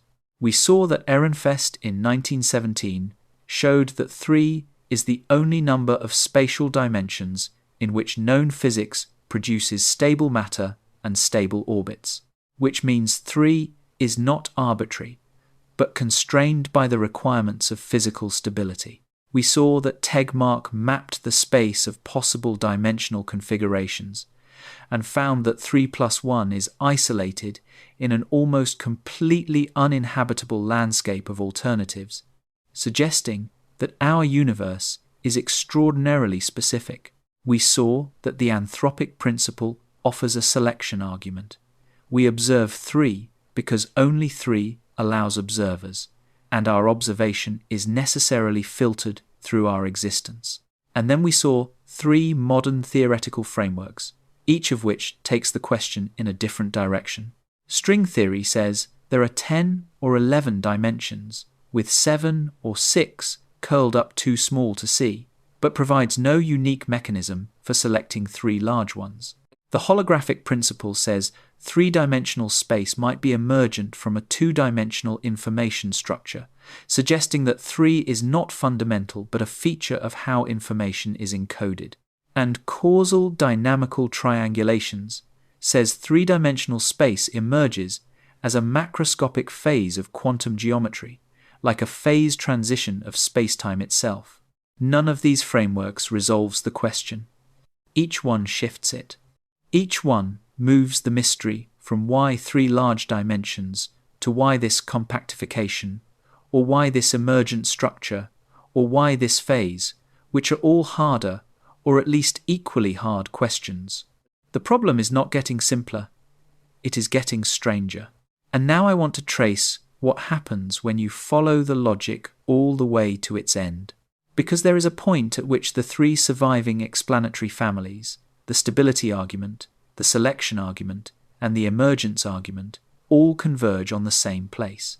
And that place is the observer, not because observers are special or cosmically privileged, but because the question itself requires an observer to ask it. Think about the stability argument first. Ehrenfest showed that 3 is the only configuration in which physics produces stable matter. But that argument implicitly assumes the laws of physics as we know them. It assumes the inverse square law, the Schrödinger equation, the specific structure of quantum mechanics. It shows that given those laws, only 3 works. But it does not explain why the laws are what they are. Why is the Schrödinger equation the right equation? Why is there an inverse square law? Those laws were derived by observers in a 3-dimensional universe studying a 3-dimensional universe. They are the laws of 3-dimensional physics, developed from 3-dimensional experiments, confirmed by 3-dimensional observations. When we say 3 is the only stable configuration given the laws of physics, we are saying 3 is the only stable configuration given the laws of 3-dimensional physics, which is almost circular. The laws we use to derive the uniqueness of 3 are themselves derived from within 3-dimensional reality. We cannot step outside to check whether there are other laws for other kinds of physics that might be stable in 4 or 5 dimensions. We are using the tools of our universe to analyze the necessity of our universe. Now think about the selection argument. The anthropic principle says we observe 3 because only 3 allows observers. But this argument requires a larger structure in which the selection takes place. It requires a space of possible universes with different dimensional configurations. It requires that 3 plus 1 exists as a viable option in that space. It requires that the rules defining viability are themselves somehow fixed across the whole space. And it requires that we are the kind of observers whose existence is conditional on 3 dimensions. All of those requirements are assumptions. The anthropic principle explains why observers find themselves in a habitable configuration, given that habitable configurations exist and given that observers are possible. But it does not explain why any of those givens are true. The selection argument works beautifully within its domain, but its domain rests on foundations that are not themselves justified. And the emergence argument. If 3-dimensional space emerges from a 2-dimensional information structure, or from a quantum phase transition in space-time geometry, then 3 is the output of some deeper process. But that deeper process has to be described somehow. It has to have mathematical structure, rules, dynamics. And those rules are themselves structures that have to be posited or derived. Where do they come from? The emergence argument takes the question of why 3 and replaces it with the question of why this emergent process produces 3, which is progress in terms of specificity, but not in terms of depth. Every path leads back to something assumed, something that cannot itself be derived from within the framework doing the deriving. There is a concept in logic called the Munchausen trilemma. When you try to justify any claim by providing reasons, you face 3 options. The chain of reasons can go on infinitely, with every justification requiring a further justification. Or the chain can stop at some point that is simply asserted as axiomatic without justification. Or the chain can circle back and justify itself, creating circular reasoning. All 3 paths are problematic. The infinite regress never terminates. The axiom is arbitrary. The circle proves nothing new. The question of why there are 3 dimensions of space hits this trilemma head-on. We can trace reasons for 3 dimensions: stability requirements, selection effects, emergence from deeper structure. But each of those reasons rests on further assumptions: the laws of physics, the existence of a multiverse, the nature of quantum geometry. And those assumptions either rest on further assumptions, or they rest on axioms, or they are justified by the existence of 3-dimensional observers whose very existence assumes the thing being explained. This is not a failure of current physics. It is, I think, a genuine structural feature of the question. The question of why space has 3 dimensions is not the kind of question that can be answered from outside the system. It can only be asked from inside the system. Any answer that appeals to physics relies on physics developed inside 3-dimensional space. Any answer that appeals to selection requires the existence of observers who are themselves products of three-dimensional physics. Any answer that appeals to emergence requires a deeper structure that is itself described by mathematics developed by three-dimensional minds. The question loops back, always, not because we are not clever enough to find the external answer, but because there may be no external vantage point from which to give one. And this is, in my view, the most important thing about the question of three dimensions. It is not just a question about geometry. It is a question about the relationship between reality and observation, between the universe and the minds that try to describe it. It is a question that reveals something fundamental about the limits of explanation itself. Consider what three dimensions actually provides. In three dimensions, you have stable atoms, which means persistent matter. You have stable orbits, which means stable planets and stars, and therefore long-lived environments in which chemistry can operate. You have Huygens' principle, which gives clean signal propagation, and therefore the ability to transmit information across distance. You have the topological openness of three-dimensional space, which allows complex networks crossing paths without intersections, and the kind of wiring complexity required for information processing. You have the geometric structure that supports the formation of macromolecules, proteins, nucleic acids, the building blocks of biology.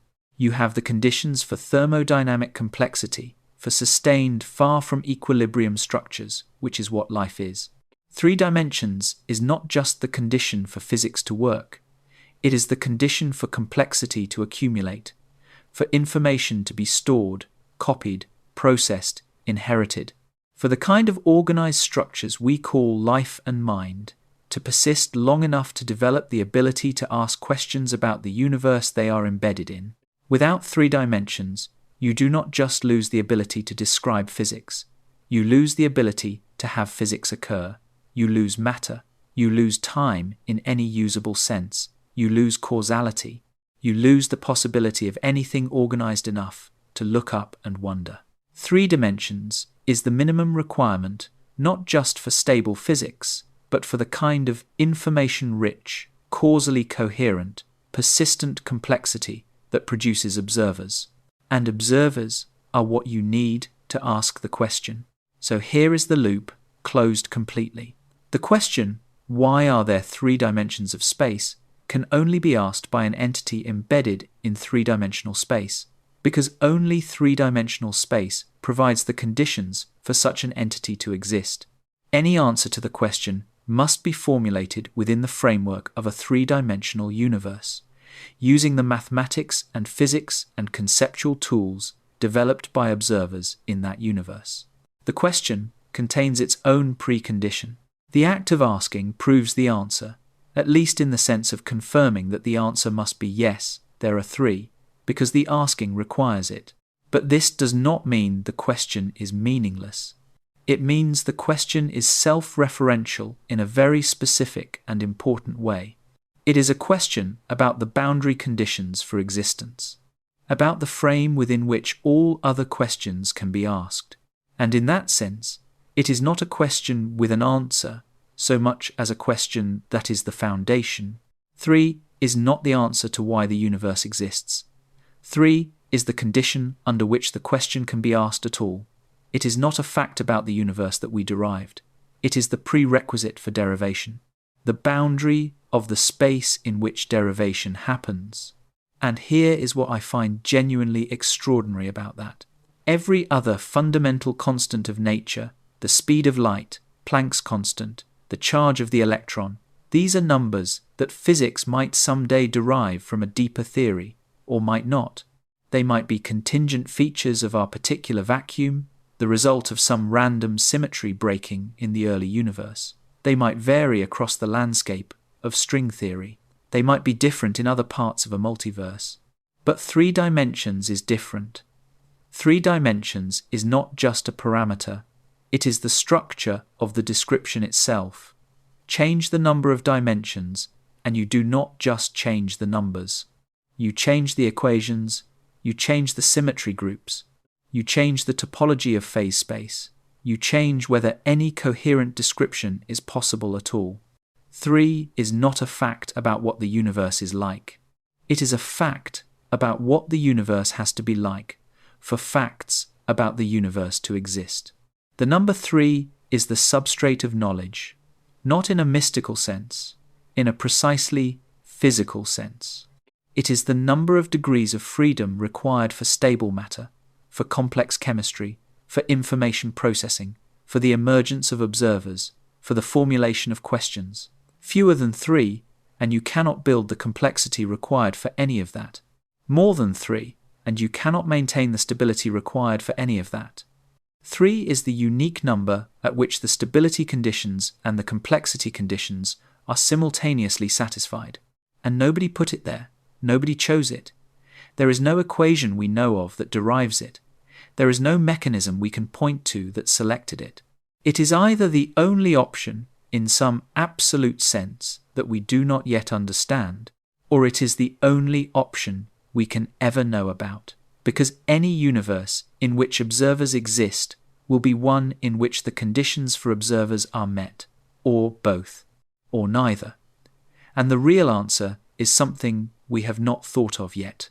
What we can say with confidence, standing on the accumulation of results from Ehrenfest to Tegmark to Maldacena to the modern quantum gravity programs, is this: 3 spatial dimensions is not an arbitrary feature of the universe. It is a load-bearing feature. Remove it, and the entire structure collapses. Not just the structure of matter or physics or life, the structure of any possible description of anything, which is a statement so foundational that it almost does not feel like a scientific result.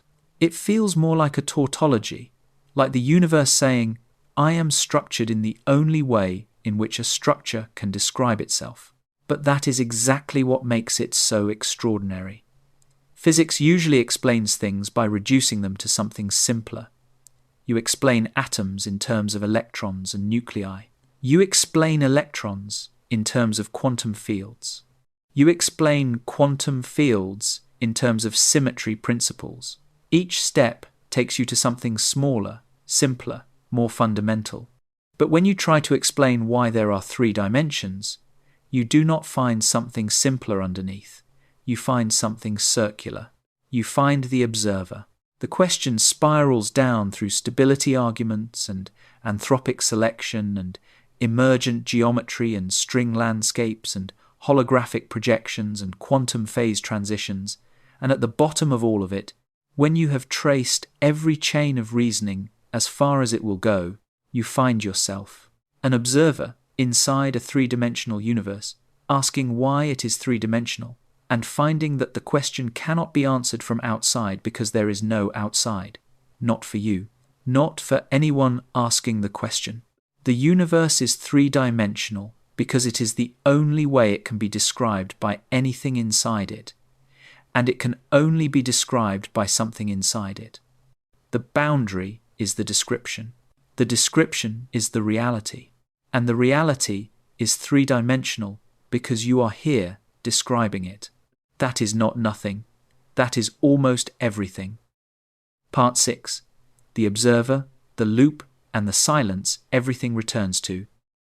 Let me try to put the whole picture together one more time, because I think it deserves to be seen from a slight distance before we close. We have covered a lot of ground in this conversation, and some of it has been genuinely strange. So let us step back, take a breath, and trace the shape of what we have learned. Not the individual facts, but the overall structure, the arc of the argument. Because the arc, I think, is the most interesting thing of all. We started with a hand, 3 directions, left, right, up, down, forward, back. A fact so obvious that it had never occurred to you to question it. Something you have been demonstrating, without noticing, every moment of your life, since you first learned to reach for things as an infant. We took that fact, and we asked a question that almost nobody asks. Why? Why 3? Why not 2, or 4, or some other number entirely? And almost immediately, the question started doing something unexpected. It started pulling the floor out from under itself. Because we found that the question cannot be answered from outside the fact itself. Every attempt to derive 3 dimensions from something simpler, from some deeper principle or more fundamental law, circles back to the existence of observers who require 3 dimensions to exist. The explanation and the thing being explained turn out to be the same thing wearing different clothes. And that is not a failure of imagination or a gap in current knowledge that will be filled next year. It appears to be a structural feature of the question itself. The question is self-referential in a way that is not a defect but a clue. But we should not rush to the philosophical closure before we appreciate everything we learned along the way, because we did learn a great deal. We learned that the laws of physics as we know them only function in 3 spatial dimensions, not approximately, not preferentially, only. Gravity only produces stable orbits in 3 dimensions. Ehrenfest showed this in 1917 with mathematical precision, tracing the force law through dimensional analysis and finding that anything other than inverse square gravity destroys the balance between inward pull and outward momentum that makes a closed orbit possible. In 4 dimensions, with inverse cube gravity, no planet stays in orbit around any star. Everything either spirals in or drifts away. There are no solar systems, no long-lived planetary surfaces, no environment stable enough for anything to develop over geological time, and atoms only maintain their stability in 3 dimensions. The Schrödinger equation, when solved in 4 or more spatial dimensions, produces no stable ground state for the hydrogen atom. The electron falls into the nucleus, not gradually, not eventually, but immediately, in the mathematical sense that no stable energy level exists to hold it. Atoms dissolve, chemistry evaporates, matter as a persistent, structured phenomenon ceases to exist. The periodic table, which is really a map of the possible stable configurations of electrons around nuclei, only exists because space has 3 dimensions. Every element, every molecule, every compound, every cell, every thought, all of it contingent on that number. We learn that causality only works cleanly with 1 time dimension, more than 1, and the equations of physics become what mathematicians call ill-posed. Initial conditions no longer uniquely determine future states. Cause and effect become entangled in ways that allow no consistent notion of what happens next.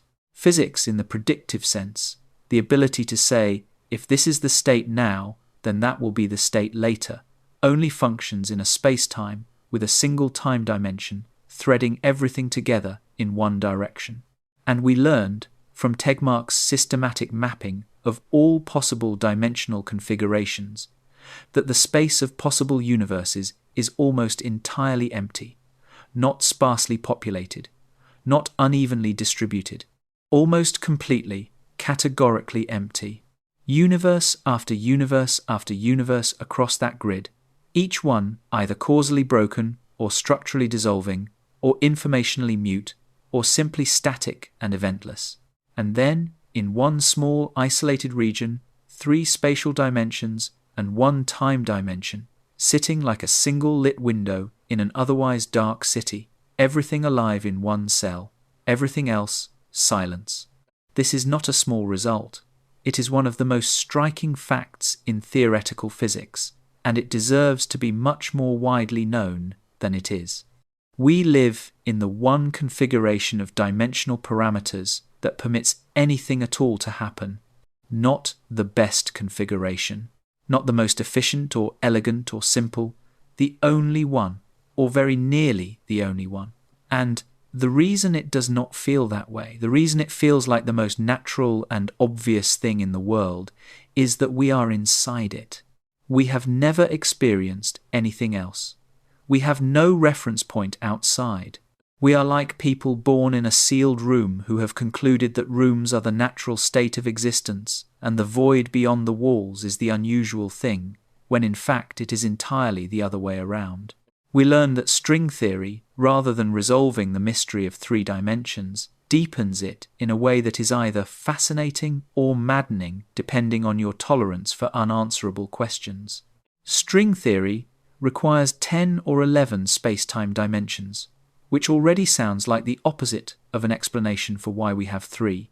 It then proposes that the extra dimensions are compactified, curled up into tiny geometric shapes called Calabi-Yau manifolds at scales far below anything we can probe. And it turns out there are roughly 10 to the 500 distinct possible shapes for those compactified dimensions, each corresponding to a different set of physical laws, a different universe. 10 to the 500 possible universes. Our 3 large spatial dimensions are somewhere in that landscape, one specific vacuum state among an incomprehensible number of alternatives, and string theory has no principle, no calculation, no mechanism that selects our vacuum as the unique correct one. It does not explain why 3 dimensions are large. It embeds the question inside a much larger question about why our specific point in an almost infinite landscape is occupied. The explanation, if you can call it that, is kicked upstairs to the anthropic principle. We are here because here is compatible with us being here, which, again, is logically airtight and deeply unsatisfying in equal measure. We learned that the holographic principle suggests something even more radical, that 3-dimensional space might not be fundamental at all, that it might be, in a precise technical sense, a projection, a readout of information encoded on a 2-dimensional surface. The evidence for this came from a surprising place, the entropy of black holes, which scales with the area of the event horizon rather than the volume of the interior, implying that all the information about the 3-dimensional interior is stored on its 2-dimensional boundary. And Juan Maldacina's ADS CFT correspondence showed, as a matter of exact mathematical proof, that a gravitational theory in 5 dimensions is completely equivalent to a quantum field theory on its 4-dimensional boundary. One dimension is genuinely emergent. The 3rd spatial dimension we experience might be, in the same sense, a feature of how 2-dimensional information is read, rather than a fundamental fact about what is there. The question does not disappear under the holographic principle. It migrates. It becomes, why does the fundamental 2-dimensional structure produce a 3-dimensional readout? Why not 2-dimensional or 4-dimensional? But the nature of the question shifts. It is no longer about the geometry of space as a given.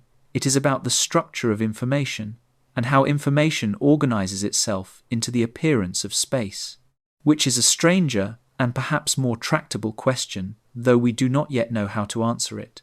And we learned that causal dynamical triangulations, which takes a completely independent approach, building space-time from quantum causal building blocks and watching what geometry emerges, also points at 2 as the fundamental dimensionality.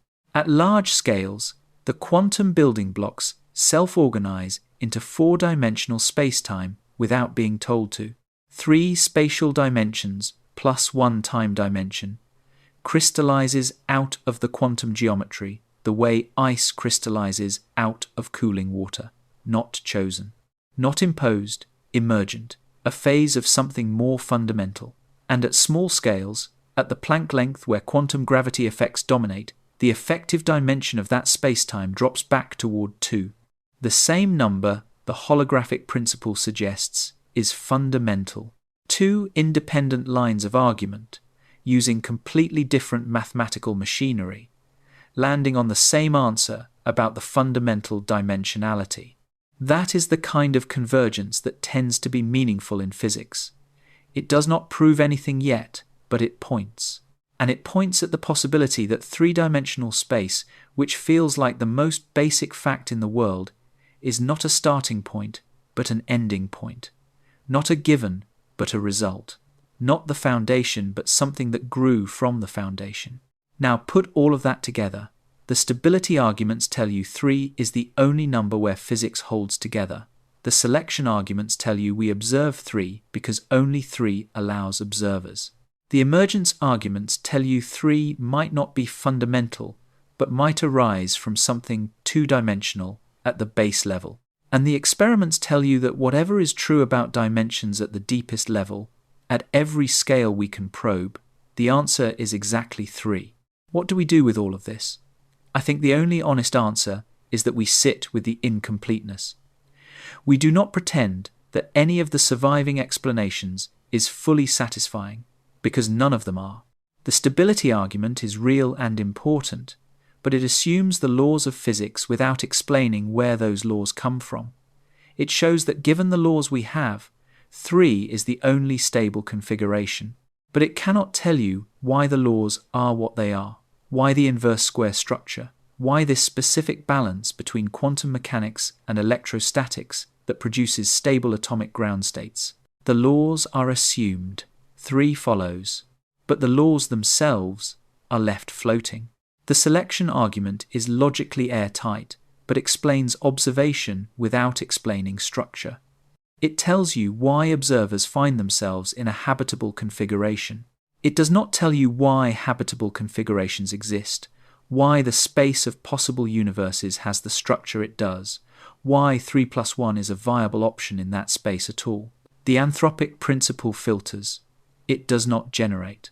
The filter is real and the logic is valid, but the thing being filtered, the ensemble of possible universes, is itself unexplained.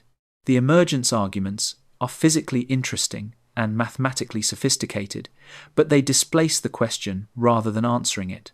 If 3-dimensional space emerges from 2-dimensional information structure, you still need to explain why the 2-dimensional structure has the properties that produce 3 large emergent dimensions. If 3-dimensional space emerges as a quantum phase, you need to explain why the quantum rules produce this phase rather than another. The question does not go away. It finds a new home at a deeper level. And string theory is mathematically extraordinary, but empirically unconfirmed on almost every prediction specific to it, and conceptually unresolved on the specific point of 3 large dimensions. It contains our universe as one of 10 to the 500 possibilities. That is not the same as explaining our universe. None of them are the answer. All of them are part of the answer. And the full answer, if it exists, requires something we do not currently have. It might require a theory of why the laws of physics take the form they do, why the fundamental symmetry groups are what they are, why Planck's constant has the value it has, why the speed of light is the speed of light. A theory of laws rather than just a theory using laws. That is a level of explanation that physics has never reached and may not know how to reach.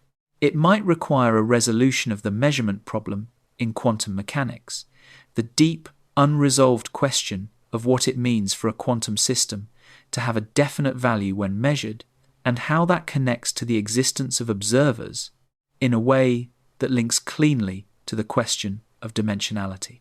It might require a mathematical framework we do not yet have for thinking about the space of possible physical structures and what it means for one of them to be realized. Or it might require something nobody has thought of yet. And I mean that not as a vague gesture at future progress, but as a genuine possibility that we should take seriously. The history of physics is full of moments where a question that seemed completely intractable suddenly became tractable when someone approached it from a direction nobody had considered. The structure of space itself, as a dynamical and possibly emergent quantity rather than a fixed background, has only really been seriously investigated for a few decades. We are early in this exploration. What we do have right now is something valuable. We have traced the question to its current limits. We know where the existing explanations break down and what assumptions they require. We know that 3 dimensions is not arbitrary, even if we cannot fully derive why it is 3. We know that the question of dimensionality is not peripheral to physics, but sits at its center, touching on stability, causality, information, the structure of matter, and the nature of observation itself. We know more about the shape of the answer than we did a century ago, even if the answer itself remains out of reach. There is something I want to say about the experience of having your most familiar assumption cracked open. When you held up your hand at the start of all this, you were in the position of someone who had never questioned something so basic that it did not even register as an assumption. It was just the world. Left, right, up, down, forward, back. Obviously, what else could there be? The question felt almost silly before it felt important. Now, I hope it feels different. Not because the three directions have changed, you still move the same way. The room you are sitting in still has the same geometry. The world is still arranged the same way it was an hour ago. But the three directions are no longer just obvious. They are, in some sense, extraordinary. They are the specific solution to a set of constraints so precise that almost every other option in the space of possibilities leads to absolute nothing. No matter, no structure, no causality, no time in any usable sense. Just geometric configurations that produce no physics, no chemistry, no complexity, no life, no questions. 3 + 1 is the narrow gap through which existence passes. Everything we have ever known, every person, every planet, every galaxy, every thought and feeling and discovery, exists because space happens to have exactly 3 large dimensions, and time happens to have exactly 1. Remove one of those dimensions from the spatial count, or add one to the temporal count, and the cascade of failures is total. Atoms go first, then molecules, then chemistry, then biology, then minds. Then the capacity to ask why, and they are the condition under which you can sit there after all of this and hold up your hand and notice that there are exactly 3 directions, and find that noticing to be the most beautiful and strange thing. The fact that you can ask why there are 3 dimensions of space is itself the most direct confirmation that there are 3 dimensions of space. No other dimensional configuration produces anything capable of formulating the question. The question is evidence for its own answer. The wondering is not separate from the world it wonders about. The wondering is the world noticing itself. Paul Ehrenfest proved in 1917 that 3 is the only number that works, and he did it quietly, in a paper that most of his contemporaries barely registered during a war that was consuming the attention of the entire civilization. Max Tegmark showed us, roughly 80 years later, exactly how isolated that number is in the full space of dimensional possibilities. An almost entirely empty grid with one tiny viable region and us in it. String theory arrived and said there are 10 or 11 dimensions, produced a landscape of 10 to the 500 possibilities, and could not explain why 3 of them are large. The holographic principle arrived and said 3 might be a projection from 2, and that the 3rd dimension might be emergent from the structure of information on a lower dimensional boundary. Causal dynamical triangulations arrived and said space-time might build itself, crystallizing into 3 spatial dimensions plus 1 time dimension as a macroscopic quantum phase, with 2 dimensions lurking underneath at the Planck scale. And every experiment came back and said 3, exactly 3, nothing more, nothing less. The universe, measured to the precision of the finest instruments humans have ever built, stubbornly insisting on the answer it has always given, while the theoretical frameworks surrounding it grow more elaborate and more uncertain and more dizzying in their implications. When you trace all of those threads back to their common origin, they arrive at the same place. They arrive at the observer. Not because the observer is cosmically special, or because consciousness creates reality, or any of the more mystical interpretations that people sometimes reach for, but because the question of why there are 3 dimensions can only be asked by something that exists inside 3 dimensions. The question requires the answer as a precondition. You cannot ask why space is 3-dimensional from outside space. You cannot formulate the laws of physics from outside the laws of physics. You cannot observe dimensionality from a vantage point that is itself not dimensional. The universe is knowing itself from the inside. through the only kind of minds the universe is capable of producing. Minds built from three-dimensional atoms bonded by three-dimensional chemistry, processing information through three-dimensional neural architectures, using mathematics developed by three-dimensional creatures to describe a three-dimensional cosmos. We are not outside the answer looking in. We are the answer looking at itself. 3 is not a fact we derived. It is the frame in which derivation is possible, not a choice that was made. The condition within which choices can be made at all, not the number we selected.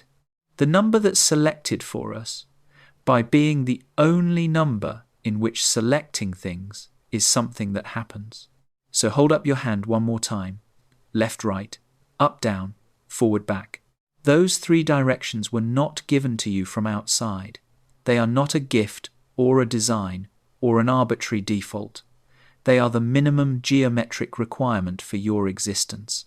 They are written into the stability conditions of the atoms that make up your fingers, into the orbital mechanics of the electrons that constitute the chemical bonds holding your cells together, into the topology of the 3-dimensional network of neurons through which electrical signals travel fast enough and in complex enough patterns to produce something we call a thought. 3 dimensions is not just the space you occupy. It is the reason you can occupy anything at all. It is the answer to why you are here. And the reason 3 is the answer is, in a deep and perhaps inescapable sense, that you are here to confirm it. The loop is closed. The question remains open, and those 2 things are not in tension. The loop closes because the logic is self-consistent and the observer is embedded in the system being described. The question remains open because the self-consistency of the loop is itself something that requires a deeper explanation, one that may not be formulable from inside the loop. We know that 3 works. We know that everything else fails. We do not know why the universe is arranged so that 3 works and everything else fails. That gap between knowing the answer and understanding the answer is where physics currently lives on this question. And I want to suggest that this is not a cause for frustration. It is a cause for wonder. The most important questions in science are not the ones that have been answered and filed away. They are the ones that, when you trace them far enough, reveal the actual shape of the boundary of human knowledge. The ones that show you not just what we know, but what knowing means. The ones that change the structure of your understanding rather than just adding content to it. Why are there 3 dimensions of space? Because the answer and the question need each other. Because the universe can only be described from inside itself. Because the 3 directions your hand can move in are not properties of a pre-existing container. They are the universe's requirement for producing something capable of noticing it exists. And if that feels circular, if it feels like the explanation is eating its own tail, then good, it should. Because that is what a complete, self-referential, self-describing system feels like from the inside. Not like a neat chain of causes and effects that terminates in something simple, like a loop, elegant, inescapable, and 3-dimensional all the way down, until it is not. Until someone, somewhere, asks the right question from an angle nobody has tried yet, and the loop turns out to have an outside after all, and the whole thing begins again, one level deeper. That is how physics works. That is how understanding works. You think you are at the bottom, you find the floor, and then someone shows you the trapdoor. We have not found the trapdoor yet on this one, but we know exactly where it should be. And that, after everything, is not nothing. That is the beginning of the next question.